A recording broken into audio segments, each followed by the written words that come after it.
ಇನ್ನು ಸರ್ಕಾರ ಶಾಲೆಯನ್ನ ತೆರೆದಿದೆ, ಆದರೆ ಯಾವ ರೀತಿ ಗೈಡ್ಲೈನ್ಸ್ ಮಾಡಿದೆ, ಹೇಗೆ ತರಗತಿಗಳು ನಡೆಯುತ್ತೆ? ಯಾಕಂದ್ರೆ ಪೋಷಕರು ಬಹಳ ಈಗಲೂ ಕೂಡ ಆತಂಕದಲ್ಲಿದ್ದಾರೆ, ಮಕ್ಕಳನ್ನ ಶಾಲೆ ಕಳಿಸೋದೋ ಬೇಡೋ ಅನ್ನುವಂಥ ವಿಚಾರವಾಗಿ. ಪರ್ಟಿಕ್ಯುಲರ್ ಆಗಿ SSLCಗೆ ಜೊತೆಗೆ ಸೆಕೆಂಡ್ PUCಗೆ ಎಕ್ಸಾಮ್ ಯಾವಾಗ, ವಿದ್ಯಾಗಮ ಹೇಗೆ ನಡೆಯುತ್ತೆ? ಯಾಕಂತಾರೆ 6ನೇ ತರಗತಿಯಿಂದ 9ನೇ ತರಗತಿವರೆಗೂ ಕೂಡ ವಿದ್ಯಾಗಮ ಆದ್ರೆ ಉಳಿದಂತ ಮಕ್ಕಳ ಗತಿ ಏನು? ಯಾಕಂದ್ರೆ ವಿದ್ಯಾಗಮದ ಆಗು ಹೋಗುಗಳನ್ನ ನೋಡ್ಕೊಂಡು ಬಹುಶಃ ಉಳಿದಂತವ್ರನ್ನ ಶಾಲೆ ಕಡೆಗೆ ಬುಲಾವ್ ಕೊಡಬಹುದು. ಈ ಎಲ್ಲ ಗೊಂದಲ ಪ್ರಶ್ನೆಗಳಿಗೆ ಉತ್ತರ ಈ ರಿಪೋರ್ಟ್ ನಲ್ಲಿದೆ ನೋಡಿ.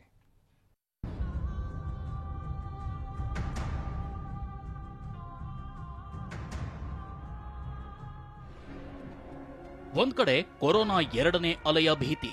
ಈ ಭೀತಿಯ ನಡುವೆಯೂ ಶಾಲಾರಂಭಕ್ಕೆ ಗ್ರೀನ್ ಸಿಗ್ನಲ್ ಸಿಕ್ಕಿದೆ. ಆದ್ರೆ ಶಾಲೆ ಶುರು ಮಾಡೋದಕ್ಕೂ ಸರ್ಕಾರದ ಮುಂದೆ ಸಾಕಷ್ಟು ಸವಾಲುಗಳಿವೆ. ಪಠ್ಯ ಕಡಿತ, ತರಗತಿ, ಪರೀಕ್ಷೆ ಅಂತ ಸಾಲು ಸಾಲು ಚಾಲೆಂಜ್ಗಳು ಸರ್ಕಾರದ ಮಡಿಲಲ್ಲೇ ಇವೆ. ಆದ್ರೂ ಟೆಕ್ನಿಕಲ್ ಕಮಿಟಿ ನೀಡಿರೋ ಮಾರ್ಗಸೂಚಿಯಂತೆ ಸ್ಕೂಲ್ ಓಪನ್ಗೆ ಸರ್ಕಾರ ಸಜ್ಜಾಗಿ ನಿಂತಿದೆ.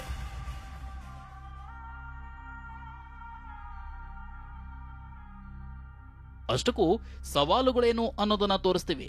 ಅದಕ್ಕೂ ಮೊದಲು ಶಾಲೆ ಮತ್ತು ವಿದ್ಯಾಗಮ ಆರಂಭಕ್ಕೆ ಸರ್ಕಾರ ಬಿಡುಗಡೆ ಮಾಡಿರೋ ಗೈಡ್ಲೈನ್ಸ್ ಏನು ಅನ್ನೋದನ್ನ ತೋರಿಸ್ತೀವಿ ನೋಡಿ.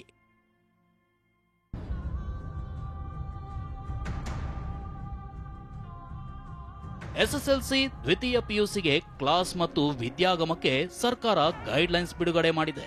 ಅದೇನು ಅಂದ್ರೆ, ತರಗತಿಗೆ ಬರೋ 72 ಗಂಟೆಗೂ ಮೊದಲು ಕೋವಿಡ್ ಟೆಸ್ಟ್ ಮಾಡಿಸಿ ಸೋಂಕಿಲ್ಲದಿರೋ ವರದಿ ಸಲ್ಲಿಸಬೇಕು. ಅಲ್ಲದೆ ವಿದ್ಯಾಗಮ ಮತ್ತು SSLC PUC ತರಗತಿಗೆ ಹಾಜರಾಗಲು ಪೋಷಕರ ಅನುಮತಿ ಕಡ್ಡಾಯ ಅಂತ ಸೂಚಿಸಿದೆ. ಇನ್ನು ಶಾಲೆಗೆ ಬರಲು ಇಚ್ಛಿಸದ ವಿದ್ಯಾರ್ಥಿಗೆ ಹಾಜರಾತಿ ಕಡ್ಡಾಯವಿರೋದಿಲ್ಲ. ಮನೆಯಿಂದಲೇ ಆನ್ಲೈನ್ ಅಭ್ಯಾಸ ಮಾಡೋದಕ್ಕೂ ಸರ್ಕಾರ ಅವಕಾಶ ಕೊಟ್ಟಿದೆ. ಸರ್ಕಾರವೇನೋ ಶಾಲೆ ಆರಂಭಿಸೋದಕ್ಕೆ ಗೈಡ್ಲೈನ್ಸ್ ಹೊರಡಿಸಿದೆ. ಆದ್ರೆ ಸರ್ಕಾರದ ಮುಂದೆ ಸಾಲು ಸಾಲು ಸವಾಲಿದೆ. ಒಂದು ಕಡೆಗೆ ಪರೀಕ್ಷೆ, ಮತ್ತೊಂದು ಕಡೆಗೆ ತರಗತಿ, ಅದರ ಜೊತೆಗೆ ಪಠ್ಯ ಕಡಿತದ ಬಗ್ಗೆ ಏನ್ ಮಾಡಬೇಕು ಅನ್ನೋ ಗೊಂದಲ ಇದೆ. ಇದೆಲ್ಲ ವಿಚಾರಕ್ಕೆ ಸಂಬಂಧಪಟ್ಟ ಹಾಗೆ ಶಿಕ್ಷಣ ಸಚಿವ ಸುರೇಶ್ ಕುಮಾರ್ ಏನೇನ್ ಮಾತಾಡಿದ್ದಾರೆ, ಡೀಟೇಲ್ ಆಗಿ ನೋಡೋಣ ಬನ್ನಿ. ಸದ್ಯ SSLC ದ್ವಿತೀಯ PUC ಶಾಲಾರಂಭಕ್ಕೆ ಸರ್ಕಾರ ಅಸ್ತು ಅಂದಿದೆ. ಆದ್ರೆ ಎಲ್ಲಿಯವರೆಗೂ ತರಗತಿ ನಡೆಸಬೇಕು ಅನ್ನೋ ಬಗ್ಗೆ ನಿರ್ಧಾರವಾಗಿಲ್ಲ. ಪಠ್ಯ ಕಡಿತದ ಬಗ್ಗೆನೂ ಇದುವರೆಗೂ ಸ್ಪಷ್ಟತೆಯನ್ನ ಸರ್ಕಾರ ನೀಡಿಲ್ಲ. ಪರೀಕ್ಷೆ ಯಾವಾಗ ನಡೆಯುತ್ತೆ ಅನ್ನೋದಕ್ಕೂ ಸ್ಪಷ್ಟತೆ ಸಿಕ್ಕಿಲ್ಲ. ಈ ಸವಾಲುಗಳನ್ನ ಎದುರಿಸಲು ಸರ್ಕಾರ 15 ದಿನ ಕಾದು ನೋಡುವ ತಂತ್ರಕ್ಕೆ ಮೊರೆ ಹೋಗಿದೆ.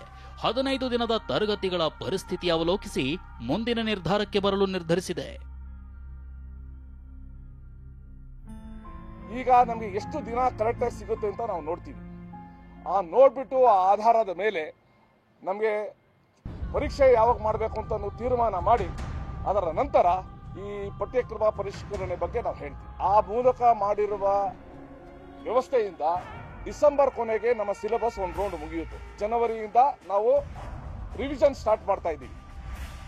ಮತ್ತೆ ವಿದ್ಯಾಗಮ, SSLC, PUC ತರಗತಿಗಳಾದರೂ ಕೂಡ ನಮ್ಮ ಚಂದನದ ಸಂವೇದ ಕಾರ್ಯ ಪಾಠಗಳು ಮುಂದುವರಿಯುತ್ತೆ. ಅದನ್ನ ನಾವು ನಿಲ್ಲಿಸೋದಿಲ್ಲ. ಇಷ್ಟೇ ಅಲ್ಲ, ವಿದ್ಯಾಗಮದ ವಿಚಾರದಲ್ಲೂ ಸರ್ಕಾರ ಎಚ್ಚರಿಕೆಯ ಹೆಜ್ಜೆಯನ್ನೇ ಇಟ್ಟಿದೆ. ಅದೇನು ಅನ್ನೋದನ್ನ ತೋರಿಸ್ತೀವಿ ನೋಡಿ.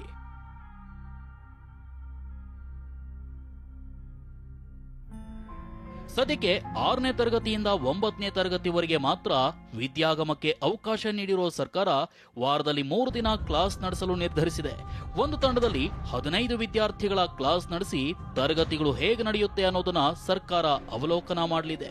15 ದಿನದ ಬಳಿಕ 1ನೇ ತರಗತಿಯಿಂದ 5ನೇ ತರಗತಿಗೆ ವಿದ್ಯಾಗಮ ಶುರು ಮಾಡೋ ಬಗ್ಗೆನೂ ಚಿಂತನೆ ನಡೆಸಲಿದೆ.